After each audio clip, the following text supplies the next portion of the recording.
Ce n'est pas un manque d'effort, ce n'est pas de la paresse. Il y a un blocage invisible qui vous empêche de gagner de l'argent chaque nuit, sans même vous en rendre compte.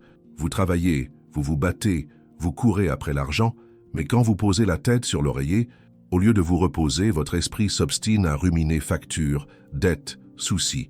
C'est comme essayer de dormir avec une pierre sur la poitrine. Imaginez maintenant, vous fermez les yeux mais le sommeil ne vient pas. Votre corps aspire au repos, mais votre âme est en guerre. Chaque pensée est comme du sable qui glisse entre vos mains. Plus vous essayez de vous y accrocher, plus vite il s'échappe. Cette scène est un portrait silencieux de la vie de milliers de personnes. Elles croient que le problème réside dans le travail acharné, mais en réalité, la prison se trouve dans l'invisible. C'est comme courir sur un tapis roulant. Vous transpirez, vous vous dépassez, mais vous restez immobile. Ce tapis roulant, ce sont vos peurs inconscientes, les blessures de votre âme que vous portez sans le savoir, les vieilles croyances qui se répètent silencieusement. Tu ne le mérites pas, tu n'es pas assez bien, l'argent n'est pas pour toi. Et tandis que ces voix résonnent en vous, la prospérité frappe à la porte, mais personne ne se lève pour l'ouvrir. Mais il existe une clé. Une simple pratique avant de se coucher peut communiquer avec son inconscient, dissoudre ses blocages et aligner son énergie sur le flux de l'abondance. Napoleon Hill a dit un jour « Tout commence par un désir ardent, et ce désir peut être semé chaque soir comme une graine plantée dans un sol fertile. Aujourd'hui, je vais vous montrer comment faire cela. » Avez-vous déjà remarqué comment le silence de la nuit révèle des vérités que la journée entière dissimule? Au travail, entre obligation et engagement, nous semblons réussir à maintenir des distractions. Mais dès que nous nous couchons pour dormir, les masques tombent. C'est là, dans la solitude de notre oreiller, que surgit cette question brûlante. Pourquoi, malgré tous mes efforts, l'argent ne semble-t-il jamais arriver jusqu'à moi? Cette réflexion n'est pas la vôtre. Elle résonne chez des milliers de personnes prisonnières du même schéma. Travailler dur, se dévouer, chercher toutes les solutions logiques, et pourtant avoir le sentiment que l'abondance est toujours un pas en avant, inaccessible. La vie devient souvent un cercle vicieux. Nous courons après les opportunités, remboursons une dette, puis une autre surgit, et nous avons l'impression de nager à contre-courant. Au fond de vous, vous ressentez cette contradiction. Il y a des moments d'espoir, où vous croyez enfin réussir, mais bientôt une facture imprévue, une perte ou un obstacle surgit, comme si le destin s'obstinait à saboter vos projets. Et le poids de tout cela ne pèse pas seulement sur votre portefeuille, il pèse sur votre âme. Vide, frustration et épuisement à répéter les mêmes cycles sans voir de résultats différents émerger. Mais voici la vérité que presque personne n'ose dire. Ce n'est pas de votre faute. Vous n'échouez pas parce que vous ne travaillez pas assez dur ou que vous ne le méritez pas. Ce qui est en jeu est plus profond, presque invisible, des blocages gravés dans l'inconscient, des blessures émotionnelles héritées d'expériences passées, des peurs silencieuses qui font de l'argent un ennemi. C'est comme si une partie cachée de votre esprit, blessée et oubliée, vous ramenait toujours à la case départ. Et c'est précisément dans cet espace invisible que réside la clé de la transformation. Napoleon Hill enseignait déjà que tout ce que l'esprit peut concevoir et croire, il peut le réaliser. Mais la plupart des gens conçoivent le succès avec leur esprit conscient, tandis que leur inconscient, marqué par des traumatismes, des croyances et des souvenirs, n'y croit pas. Et c'est ce manque d'alignement qui engendre un sabotage silencieux. La bonne nouvelle, c'est qu'il existe un chemin. Et il commence précisément au moment où vous avez le plus besoin de paix, avant d'aller vous coucher. Lorsque le corps se repose, l'inconscient reste ouvert, réceptif, prêt à accueillir de nouvelles graines. En apprenant à utiliser ces moments consciemment, vous pouvez reprogrammer vos schémas, dissoudre vos blocages et laisser l'argent affluer naturellement dans votre vie. Dans cette vidéo, je vous révèle comment identifier ces blocages invisibles et surtout, comment instaurer un simple rituel nocturne capable de transformer votre relation à la prospérité. Un geste simple mais puissant qui peut ouvrir les portes d'une nouvelle réalité. Une réalité où l'argent cesse d'être une échappatoire, une difficulté ou une absence, pour devenir un flux, une harmonie et le fruit de votre propre énergie. Avant de poursuivre, je voudrais vous lancer une invitation simple mais profonde. Si à un moment de votre vie vous avez ressenti le poids d'un combat acharné sans grand résultat, partagez-le avec moi dans les commentaires. Dites-moi comment cela affecte votre parcours et, si possible, mentionnez la ville et le pays d'où vous regardez. Vous réaliserez que vous n'êtes pas seul, Il existe un réseau silencieux de personnes qui vivent la même douleur et cherchent les mêmes réponses. Et si ce contenu résonne en vous, si les mots semblent parler directement à votre cœur, pensez à vous abonner à la chaîne, non pas par simple geste, mais par choix. Accompagnez ceux qui s'éveillent, eux aussi, à une vie pleine d'abondance et de sens. Vous êtes-vous déjà demandé pourquoi tant de gens travaillent sans relâche, tout en restant prisonniers d'un cycle de pénurie? C'est comme regarder quelqu'un creuser un puits pour trouver de l'eau, mais se retrouver toujours au même endroit sec. L'effort est réel, la sueur sincère, mais les résultats restent inchangés. Cette frustration n'est pas due à un manque de mérite ou de compétence. Elle se cache derrière un phénomène déjà souligné par Napoléon Hill dans ses enseignements. Un blocage invisible, un nœud mental et spirituel qui entrave le flux naturel de la prospérité. Hill croyait que l'esprit humain est comparable à un champ fertile. Tout ce qu'on y plante pousse inévitablement. Le problème est que beaucoup sèment la peur, l'insécurité et le doute et sont surpris de récolter exactement cela. C'est le nœud invisible, l'inconscient, rempli de graines mal placées, qui transforme l'abondance en pénurie. Ce nœud se manifeste de multiples façons. Pour certains, il se manifeste par une peur constante de perdre ce qu'ils ont accompli. Pour d'autres, il se manifeste par un sentiment de culpabilité à chaque rentrée d'argent, comme si en profiter était un péché. D'autres encore associent richesse et souffrance, persuadés que la prospérité implique un prix élevé. Ces croyances, si elles ne sont pas remises en question, deviennent des chaînes qui entravent toute tentative de croissance. Napoléon Hill a déclaré « Tout ce que l'esprit peut concevoir et croire, il peut le réaliser ». Mais voici un détail que beaucoup négligent. Si des croyances cachées nient cette possibilité, il n'y a pas d'alignement. L'esprit conscient peut désirer la prospérité, mais l'inconscient chargé de peur et de croyances négatives vous répète sans cesse « ce n'est pas pour vous ». Ce conflit intérieur est le véritable obstacle à votre prospérité. Imaginez un fleuve puissant. L'eau est là, abondante, prête à couler, mais un barrage bloque son cours. Quelle que soit la quantité d'eau à la source, si l'obstacle n'est pas levé, le fleuve n'atteindra pas sa destination. De même, l'argent est une énergie en mouvement. Il est toujours disponible. Mais des blocages internes agissent comme un barrage invisible, empêchant le courant de vous atteindre. C'est la nuit, lorsque le corps se repose et que l'esprit conscient se détend, que ce nœud se manifeste le plus fortement. Vous vous allongez en quête de repos, mais votre esprit commence à ressasser dettes, soucis et insécurité. Au lieu de vous ressourcer, la nuit devient un tribunal où vous vous blâmez et vous condamnez. C'est à ce moment-là que la barrière se renforce, car chaque pensée négative que vous emportez dans votre sommeil est implantée dans le terreau fertile de l'inconscient. Et voici la clé de l'enseignement de Hill. Répéter des affirmations conduit l'esprit à les croire. Ce que vous répétez chaque nuit, consciemment ou inconsciemment, devient votre vérité. Il est donc crucial d'utiliser ce moment de transition entre l'éveil et le sommeil pour reprogrammer votre esprit. Ce que vous pensez avant de vous coucher est la graine qui germera dans votre avenir. La première étape pour défaire le nœud invisible est de le reconnaître. Comprendre que ce n'est pas votre manque d'effort qui vous freine, mais plutôt une programmation interne qui n'a pas été choisie consciemment. La deuxième étape consiste à remplacer cette programmation. Hill a appelé cela autosuggestion, la pratique délibérée de nourrir votre esprit avec des images, des phrases et des pensées qui renforcent votre désir ardent de prospérer. Voici un exercice simple mais efficace à faire chaque soir. Allongez, fermez les yeux et respirez profondément. Imaginez le nœud qui retient votre prospérité devant vous. Visualisez-le comme une corde, une chaîne ou toute autre image qui résonne en vous. Maintenant, visualisez-vous en train de défaire ce nœud, fil par fil. Ce faisant, répétez mentalement une phrase liée à l'abondance. Je libère tous les blocages de la pénurie. Je laisse le flot de la prospérité venir à moi. Cette pratique est bien plus qu'une simple visualisation. C'est un message clair adressé à votre inconscient. Vous n'acceptez plus les croyances limitantes. Chaque nuit, en répétant ce rituel, vous enregistrez une nouvelle programmation. Hill a noté que l'inconscient ne distingue pas la réalité de l'imagination. Il obéit simplement à ce qui est répété avec foi et émotion.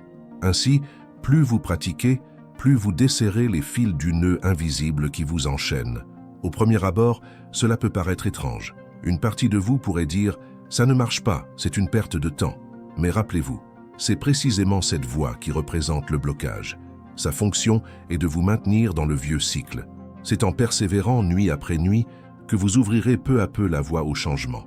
C'est comme tailler un rocher. Chaque coup semble insignifiant, jusqu'au jour où la pierre se brise. Et lorsque le nœud commence à se défaire, des signes apparaissent. Vous remarquez que des situations auparavant répétitives commencent à changer. Des opportunités surgissent de sources inattendues. Différentes personnes croisent votre chemin. De nouvelles idées surgissent dans votre esprit. Rien de tout cela n'est accidentel. C'est le reflet d'une énergie qui a recommencé à circuler. Napoleon Hill enseignait que le désir ardent est le moteur de toute réussite. Mais ce désir doit être nourri et protégé, surtout la nuit, lorsque l'inconscient est ouvert. Le nœud invisible qui enserre votre prospérité ne peut résister à un désir nourri quotidiennement, nourri par la répétition consciente et la foi. Alors, comprenez, faites cela avant de vous coucher, et l'argent viendra à vous. Non pas comme un miracle extérieur, mais comme la conséquence naturelle d'un champ intérieur transformé. L'esprit, discipliné, devient un aimant à abondance. L'argent ne vous fuit plus, il trouve le moyen d'arriver, et en comprenant cela, vous faites le premier pas vers la libération. Mais il y a plus encore. Même lorsque nous nous libérons des nœuds, une voix cachée continue de murmurer dans l'obscurité, sabotant silencieusement nos rêves. Et pour comprendre comment faire taire cette voix, nous devons aller de l'avant. Imaginez une pièce sombre dans votre esprit. Le jour, vous vivez, travaillez, discutez, planifiez et rêvez. C'est comme marcher dans des couloirs illuminés. Mais la nuit, lorsque le silence s'installe et que les lumières de la conscience s'éteignent, cette pièce s'ouvre. À l'intérieur, résonnent des échos de vieilles phrases, des images d'échecs, des souvenirs de douleur. C'est là que réside la voix cachée qui sabote vos rêves. Napoleon Hill a dit « L'esprit humain est comme un jardin. Si on ne plante pas de fleurs, les mauvaises herbes pousseront d'elles-mêmes. » Cette voix est exactement cela. Des mauvaises herbes nées d'expériences douloureuses, de croyances héritées et de répétitions négatives. Vous ne vous en rendez peut-être même pas compte, mais chaque fois que vous vous apprêtez à avancer, cette voix vous murmure « Tu ne le mérites pas ». Ou « Et si je perdais tout ?» Ou encore « L'argent n'apporte que des problèmes ». Cette voix n'apparaît pas par hasard. Elle a été alimentée au fil des ans par de petites phrases apparemment anodines, par des échecs marquants, par des comparaisons injustes. Et sans vous en rendre compte, vous en êtes venu à les croire. Le pire, c'est que l'inconscient ne remet pas en question, il obéit simplement. Si vous répétez quelque chose avec émotion, il l'enregistre comme une vérité. Ainsi, la voix s'amplifie et commence à diriger votre vie en silence. C'est pourquoi tant de gens semblent vivre dans un cycle d'auto-sabotage. Ils travaillent dur, réussissent quelque chose, mais le perdent rapidement. Ils parviennent à économiser de l'argent, mais dépensent impulsivement. Ils créent des opportunités, mais abandonnent avant d'en récolter les fruits. Ils ne réalisent pas que derrière chaque action se cache une programmation cachée qui détermine le résultat. Hill a appelé cela autosuggestion involontaire. Autrement dit, même sans le vouloir, vous vous imaginez chaque jour des pensées qui renforcent la pénurie. C'est comme si, chaque nuit, vous arrosiez le jardin de votre esprit de peur et de doute, en espérant ensuite récolter la prospérité. Mais il existe une solution, et elle commence par la reconnaissance. Il faut être attentif lorsque cette voix se manifeste. Et le moment le plus propice pour la faire taire est avant d'aller au lit. Pourquoi ? Parce qu'à ce moment-là, le conscient se détend et l'inconscient devient réceptif. C'est comme si le portier de la pièce obscure était distrait, laissant entrer de nouvelles idées. Hill a déclaré « La répétition d'affirmations positives, combinée à la foi, grave tout désir dans le subconscient. C'est là que vous pouvez inverser la tendance. Lorsque la voix cachée émerge, ne la combattez pas avec colère. Acceptez-la simplement et remplacez-la. Respirez profondément et répétez une nouvelle affirmation chargée d'émotions. Quelque chose de simple mais puissant, comme « Je mérite l'abondance. Je permets à la prospérité de s'écouler vers moi. » Au début, cela peut paraître forcé. Une partie de vous en doutera. Mais rappelez-vous, la voix cachée vous a également semblé étrange au début, et avec le temps, elle est devenue une loi en vous. Le processus est le même, la différence étant que vous choisissez désormais consciemment ce que vous voulez semer. Imaginez-vous comme un nouveau chemin dans une forêt. Pendant des années, vous n'avez emprunté que le chemin de la rareté.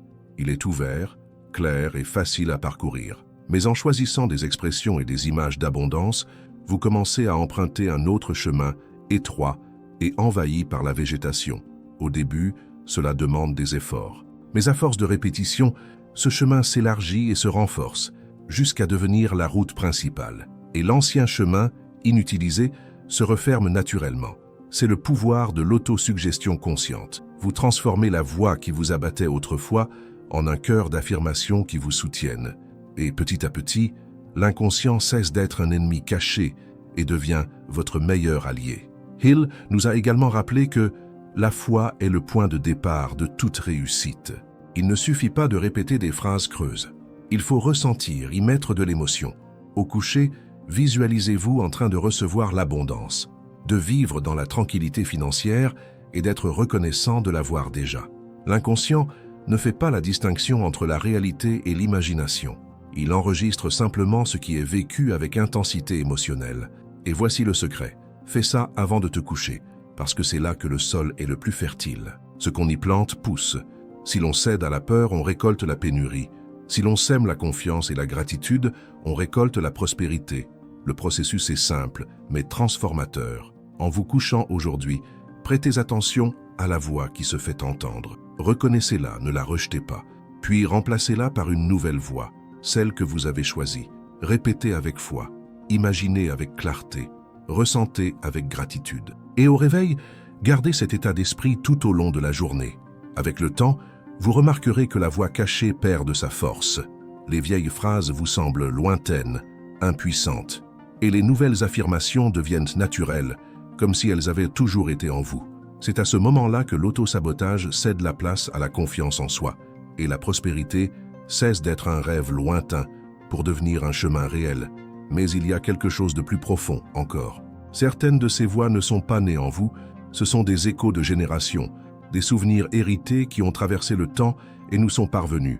Ce sont des codes invisibles, transmis par héritage spirituel. Souvent, on observe sa vie financière avec l'impression de répéter une histoire qu'on n'a pas choisie. On a l'impression de jouer un rôle écrit bien avant sa naissance. On travaille, on s'efforce, on rêve, mais les résultats semblent obéir à un vieux schéma, répété de génération en génération. Cela se produit parce que certains obstacles à la prospérité ne sont pas innés, mais hérités. Ce sont des codes invisibles, issus de la famille, de la culture et de la société, qui façonnent notre relation à l'argent dès le départ. Napoleon Hill a déclaré que les pensées sont des choses, et cela s'applique non seulement à vos pensées, mais aussi à celles qui vous sont transmises. Imaginez une famille marquée par la faillite, l'injustice, la persécution ou l'extrême pauvreté. Ces expériences génèrent des croyances transmises de parents à enfants comme des leçons de survie. Vous avez peut-être entendu « l'argent n'apporte que des problèmes. Mieux vaut avoir un peu que risquer de tout perdre. Les riches ne vont pas au paradis. » Ces phrases ne sont pas que des mots. Ce sont des graines plantées dans votre esprit dès votre plus jeune âge. Et que se passe-t-il lorsque ces graines germent? On grandit en y croyant, même sans s'en rendre compte. Dès qu'une opportunité de prospérer se présente, on ressent de la peur. Quand on gagne plus, la culpabilité s'installe. Quand on pense à investir, on se souvient d'échecs. C'est comme porter une lourde valise jamais ouverte, mais qui définit notre rythme et notre destinée. C'est le poids de l'héritage invisible. Il vous enferme dans des schémas que vous n'avez pas choisis. C'est comme si un courant vibratoire traversait les générations, vous faisant répéter des erreurs et des difficultés qui appartiennent au passé. Hill dirait qu'il ne s'agit pas du destin, mais d'une programmation mentale inconsciente. Et comme toute programmation, elle peut être réécrite. La première étape consiste à reconnaître que toutes les voix intérieures ne sont pas les vôtres. Nombre d'entre elles sont le reflet de personnes qui vous ont précédé. Votre mère a peut-être vécu dans la peur du manque. Votre père a peut-être éprouvé un sentiment de culpabilité lié à l'argent. Vos grands-parents ont peut-être connu des difficultés et vous ont transmis le message que l'argent est toujours rare. Ces impressions sont devenues des récits qui continuent de résonner en vous aujourd'hui. Mais voici la clé. Ce n'est pas parce que vous en avez hérité que vous devez continuer à le porter. Comme l'a dit Hill, chaque être humain a le pouvoir de contrôler son propre esprit.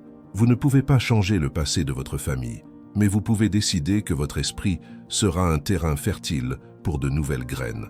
Et le moment le plus propice pour planter ces nouvelles graines est encore le soir. Avant de vous coucher, vous pouvez transformer le poids hérité en libération. Essayez un exercice simple. Fermez les yeux et visualisez une rangée de personnes derrière vous. Parents, grands-parents, arrière-grands-parents. Respirez profondément et imaginez que chacun d'eux vous remette une lourde chaîne dans les mains. Cette chaîne symbolise les peurs, la culpabilité et les contraintes financières héritées du temps. Imaginez-vous maintenant brandir cette chaîne devant une flamme dorée. Observez le métal se dissoudre lentement, jusqu'à disparaître complètement. Ce faisant, répétez-vous « J'honore l'histoire, mais je choisis de ne pas en répéter le fardeau. Je libère cet héritage et laisse place au flot de l'abondance. » Ce geste symbolique a un effet puissant, car l'inconscient travaille avec des images. En visualisant la chaîne se dénouer, vous communiquez à votre esprit que vous n'avez plus besoin de porter des schémas hérités.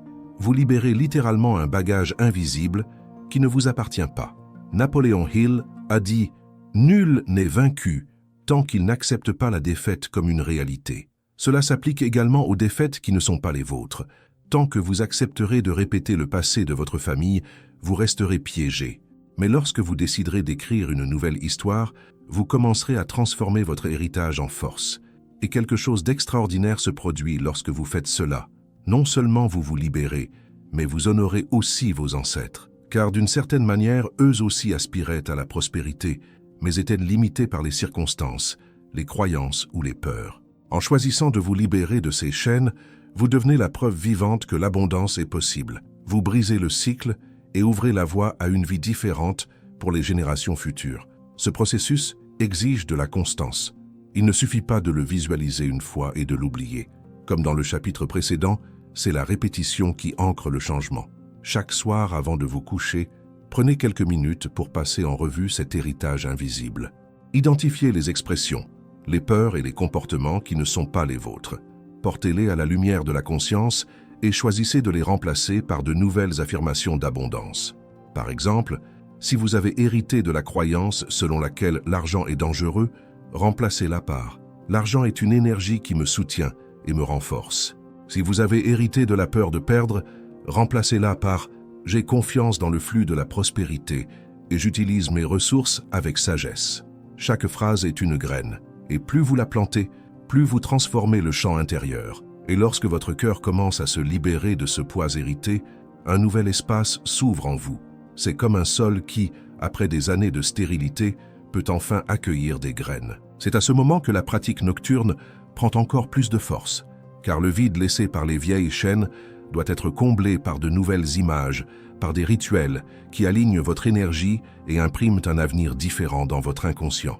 Il y a un moment dans la journée où les portes entre conscience et inconscience s'ouvrent. Ce moment survient lorsque le corps se détend, que les yeux commencent à s'alourdir et que l'esprit cesse de lutter contre les pensées. C'est à cette frontière entre l'éveil et le sommeil que réside le pouvoir de transformer votre vie financière. Napoléon Hill l'avait compris mieux que quiconque. Il enseignait que l'esprit est comme un champ fertile et que les graines plantées dans ce sol deviennent réalité. Par conséquent, utiliser judicieusement ce moment de la nuit peut être la clé manquante pour faire affluer l'argent vers vous. Pendant la journée, vous êtes entouré de stimuli, de distractions et de bruit. Votre esprit conscient est occupé à résoudre des problèmes, à organiser des tâches et à payer des factures. Mais la nuit, lorsque tout se tait, l'inconscient devient réceptif. Il est comme un sol labouré, prêt à recevoir des graines. Le problème, c'est que la plupart des gens sèment les mauvaises graines dans ce sol. La peur, l'anxiété, l'inquiétude.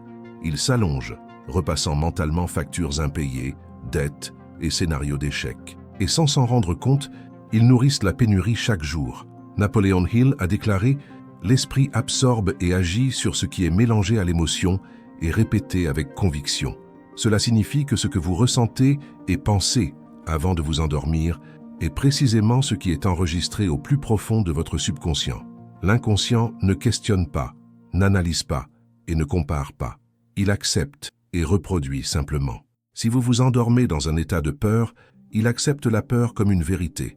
Si vous vous endormez dans un état d'abondance, il enregistre l'abondance comme une loi. C'est pourquoi le rituel nocturne est si puissant. C'est une occasion quotidienne de reprogrammer l'inconscient, de transformer les croyances enfouies, de dissoudre les blessures invisibles et d'aligner votre énergie sur le flux de la prospérité. Ce n'est pas une pratique mystique, mais une discipline mentale, exactement comme Hill le prônait dans sa philosophie. Allongez-vous, avant de vous endormir, prenez quelques minutes pour vous, fermez les yeux et prenez 3 respirations profondes. Sentez votre corps se détendre et imaginez tout le poids de la journée s'évaporer. Visualisez vos peurs et vos inquiétudes comme des fils sombres qui s'arrachent de votre poitrine. À chaque respiration, ces fils disparaissent, laissant place à un espace libre en vous. Maintenant, imaginez une flamme dorée. Visualisez cette flamme au-dessus de votre cœur, petite au début, mais qui grandit à chaque respiration. Cette flamme représente l'énergie de la prospérité spirituelle, pas seulement l'argent, mais la force vitale qui soutient les opportunités, les idées, les relations et l'abondance. Laissez cette flamme se répandre, illuminant tout votre corps. À cet instant, choisissez une affirmation qui résonne avec votre âme. Cela pourrait être « Je libère les blocages de la pénurie »,« Je m'ouvre au flux de l'abondance » ou « L'argent vient à moi avec légèreté et harmonie ». L'important est que la phrase soit ressentie, pas seulement prononcée. Hill nous a rappelé que la foi est le point de départ de toute réussite. Alors, lorsque vous répétez votre phrase, ajoutez de l'émotion. Ressentez comme si elle était déjà vraie.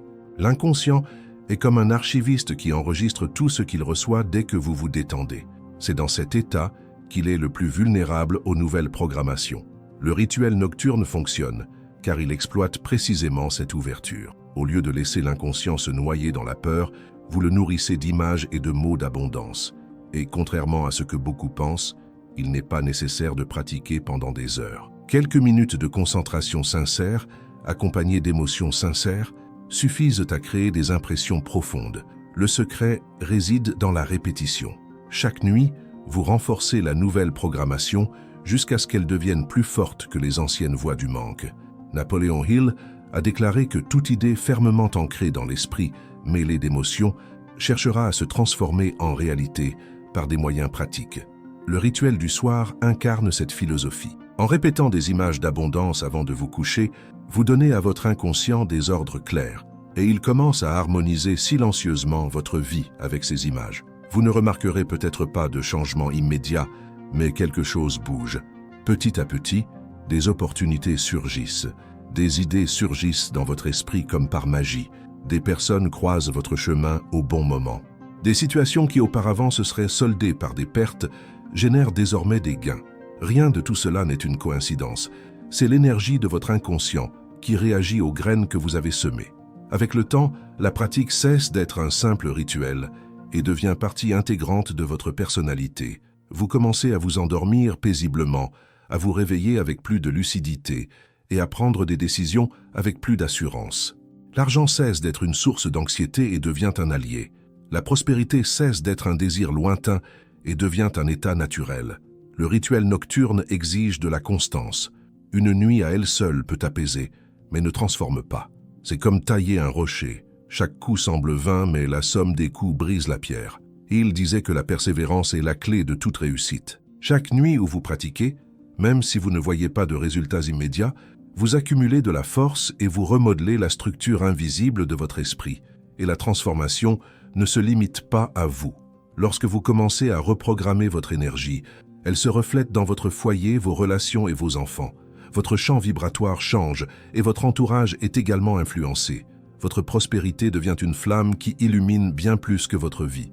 Comprenez bien, le rituel du soir n'est pas facultatif pour ceux qui souhaitent prospérer durablement. Il fait le lien entre ce que vous désirez et ce que vous attirez. C'est le moment où vous cessez d'être victime d'une programmation héritée et devenez l'auteur conscient de votre réalité financière. C'est la pratique quotidienne qui transforme la théorie en expérience. En approfondissant cet exercice, vous réaliserez quelque chose d'encore plus profond. La prospérité ne se résume pas à ce que vous possédez, mais à ce que vous devenez. Lorsque la discipline nocturne prend racine, vous commencez à ressentir l'abondance comme un état d'être. La richesse cesse d'être un objectif et devient une identité.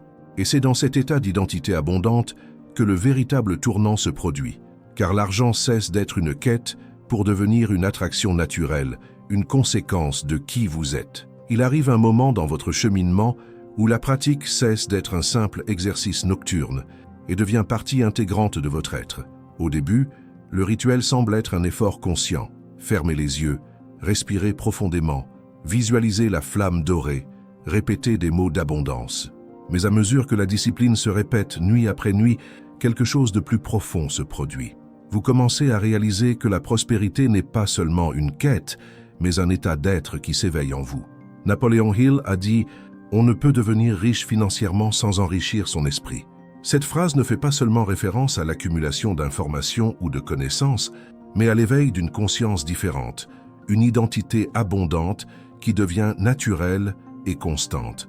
C'est à ce moment-là que la prospérité cesse d'être un objectif lointain pour devenir un mode de vie. Vous vous réveillez le matin et ne ressentez plus le poids du manque. Les soucis qui vous paralysaient autrefois peuvent encore surgir, mais ils n'ont plus la même force. C'est comme si la flamme allumée lors de votre rituel nocturne continuait de brûler tout au long de la journée, guidant vos pensées, vos choix et vos actions. L'abondance cesse d'être un exercice d'imagination et devient le reflet de votre propre énergie. Cet éveil ne survient pas soudainement. Il s'installe comme un souffle nouveau, silencieux et profond. Un jour, vous réalisez que vous n'avez plus peur de consulter vos comptes, que les opportunités semblent se présenter plus fréquemment, que votre intuition s'est affinée. C'est parce que l'inconscient, reprogrammé nuit après nuit, commence à guider votre vie différemment. Il commence à attirer des personnes alignées, à ouvrir des voies auparavant bloquées, à faire émerger des idées qui semblaient inaccessibles. La prospérité cesse d'être une quête extérieure et devient un flux naturel qui s'exprime dans chaque geste, chaque pensée, chaque décision. Hill nous a rappelé que le désir ardent doit s'accompagner de foi pour se matérialiser. L'éveil de l'abondance en tant qu'état d'être est précisément cela. Le moment où le désir cesse d'être un simple vœu pieux pour fusionner avec la foi, créant une certitude intérieure. On ne souhaite pas seulement prospérer, on croit déjà être prospère. On ressent cette réalité palpiter en soi et par conséquent, on attire les circonstances qui confirment cette croyance. C'est un processus silencieux, mais inévitable. L'esprit, lorsqu'il est convaincu de quelque chose, le transforme en réalité. Cet état modifie également votre perception de l'argent. Il cesse d'être une obsession, un fardeau ou un objectif solitaire. Il devient une énergie en mouvement, l'expression de votre conscience abondante. Lorsque l'argent arrive, vous ne le craignez plus et ne le dépensez plus avec culpabilité. Vous le gérez avec sagesse, sachant qu'il circule par cycle, qu'il est un outil d'expansion et non un emprisonnement. Cette légèreté crée encore plus d'espace pour qu'il revienne en plus grande quantité, car son flux ne rencontre aucune barrière en vous. L'aspect le plus transformateur de cet éveil est peut-être de réaliser que la prospérité ne se limite pas aux finances. Elle s'étend à tous les domaines de la vie. Vos relations s'améliorent car vous ne vivez plus dans le besoin, à attendre que les autres comblent vos vides. Votre santé s'améliore car votre corps réagit à cette nouvelle énergie. Votre esprit trouve la paix car il n'a plus besoin de prouver sa valeur par des réalisations extérieures. C'est comme si chaque partie de votre être s'alignait sur le même flux, appelé abondance. Ce changement est visible même de l'extérieur. On commence à remarquer quelque chose de différent chez vous. Cela peut être le calme avec lequel vous affrontez les défis, l'assurance dans vos paroles, l'éclat dans vos yeux. Ce qui se passe, c'est que votre identité a été transformée. Ce qui n'était autrefois qu'un exercice nocturne est désormais devenu votre essence. Vous ne cherchez plus la prospérité, vous êtes la prospérité en mouvement. Et plus vous embrassez cet état, plus vous confirmez la vérité de Hill. Tout ce que l'esprit peut concevoir et croire, il peut l'accomplir. Car il n'y a plus de contradiction entre désir et croyance. Ils ont fusionné. Votre esprit conscient aspire à prospérer, votre inconscient y croit, et votre énergie s'aligne pleinement sur ce flux. Cet alignement produit inévitablement des résultats dans le monde matériel. Cet éveil vous libère également d'un ennemi ancestral, la précipitation. Ceux qui vivent dans la précarité sont toujours pressés, car ils ont l'impression que le temps presse, que les opportunités sont rares, et qu'il faut tout saisir avec désespoir. Ceux qui vivent dans l'abondance savent attendre, faire confiance, et savent que ce qu'ils cherchent est déjà en marche. Ce repos intérieur est l'une des plus grandes marques de ceux qui ont atteint la véritable prospérité. Mais n'allez pas croire que cela signifie de la complaisance. Bien au contraire, ceux qui s'éveillent à l'abondance agissent davantage, créent davantage et osent davantage, car ils agissent non par peur, mais par inspiration. Le désir ardent ne disparaît pas. Il devient encore plus puissant, mais il s'accompagne désormais de la certitude que tout arrive déjà en son temps. Cette confiance est ce qui transforme les projets en réalisation et les rêves en expériences vécues. Et lorsque vous vivez ainsi, la vie cesse d'être une course épuisante pour devenir une danse. Chaque pas est guidé par la musique de l'abondance, et vous n'avez plus peur de rater le rythme, car vous savez que, d'une manière ou d'une autre, Le courant vous mène toujours au bon endroit. La prospérité cesse d'être un objectif pour devenir un compagnon. Elle marche à vos côtés, non pas comme un objet à conquérir, mais comme le reflet de ce que vous êtes devenu. C'est ici que le voyage atteint son apogée. Vous comprenez que le véritable pouvoir ne réside pas seulement dans la pratique d'un rituel, mais dans le fait de laisser ce rituel transformer votre identité. La prospérité ne se limite pas à ce que vous possédez, mais à ce que vous êtes. Et lorsque vous devenez prospère, l'argent, les opportunités et l'abondance cessent d'être des visiteurs occasionnels pour devenir des résidents permanents de votre vie. La véritable transformation se produit lorsque vous comprenez que ce n'est pas l'argent qui façonne votre vie, mais votre état d'esprit et d'âme. La prospérité est le résultat d'une conscience alignée, d'une identité renforcée et d'une énergie reprogrammée, nuit après nuit. C'est pourquoi Napoleon Hill a déclaré « Tout ce que l'esprit peut concevoir et croire, il peut le réaliser. La clé a toujours été en vous. Il suffisait d'apprendre à l'utiliser. » Aujourd'hui, tu m'as accompagné dans un voyage de découverte. Tu as vu que des nœuds invisibles entravent ta prospérité, que la voix cachée de l'esprit sabote tes rêves, que les héritages spirituels peuvent enfermer des générations entières dans des cycles de pénurie. Mais tu as aussi appris qu'il existe un pouvoir silencieux, accessible à tous, capable de briser ces chaînes. Le rituel nocturne, la discipline mentale, l'exercice quotidien consistant à planter les bonnes graines dans l'inconscient. Et plus encore, tu as compris que la prospérité n'est pas seulement un objectif, mais un état d'être qui s'éveille lorsque l'on décide d'assumer sa véritable identité. Désormais, chaque nuit peut être différente. Plus besoin de vous endormir dans la peur ou l'inquiétude. Vous pouvez choisir d'aller vous coucher avec la clé de l'abondance. Répétez des phrases pleines de foi, visualisez des images de prospérité et ressentez de la gratitude pour ce que vous avez déjà et ce qui vous attend. Chaque répétition est une pierre angulaire de la construction de votre nouvelle vie. Chaque respiration profonde avant de vous coucher est l'occasion de vous libérer de vos anciennes croyances et d'affirmer de nouvelles vérités. Je vous invite à dépasser la théorie. Je veux que vous fassiez de ce message un engagement envers vous-même. Après avoir terminé cette vidéo, fermez les yeux un instant et demandez-vous « Quelle chaîne me retient encore? Quelle phrase dois-je remplacer aujourd'hui ?» Racontez votre expérience dans les commentaires. Partagez la douleur que vous reconnaissez, le blocage que vous souhaitez libérer, le désir qui brûle en vous. Et dites-nous aussi d'où vous nous regardez, de votre ville, de votre pays, afin que nous puissions prendre conscience que nous ne sommes pas seuls, mais qu'il existe un réseau de personnes aux quatre coins du monde qui s'éveillent ensemble à la même vérité. Si ce contenu vous a interpellé, abonnez-vous à la chaîne. Mais considérez cet abonnement non pas comme un simple clic, mais comme un geste d'appartenance. En vous abonnant, vous déclarez faire partie de cette communauté de chercheurs qui croient en la prospérité spirituelle, qui savent que l'argent est une énergie et qui souhaitent vivre en harmonie avec ce flux. Et n'oubliez pas, l'abondance n'est pas quelque chose qui arrivera du jour au lendemain. Elle est déjà là, attendant d'être reconnue. Lorsque vous acceptez cet état d'être, tout change. Les portes s'ouvrent, les chaînes se desserrent, les peurs se dissipent. Et ce qui semblait lointain commence à affluer naturellement vers vous. Que ceci soit votre moteur. Ne vous contentez pas de rechercher la prospérité, mais vivez-la. Ne vous contentez pas de rêver d'abondance, mais réveillez-vous chaque jour avec l'impression d'en être déjà porteur. Car, au fond, la véritable richesse n'a jamais été extérieure, elle a toujours été intérieure.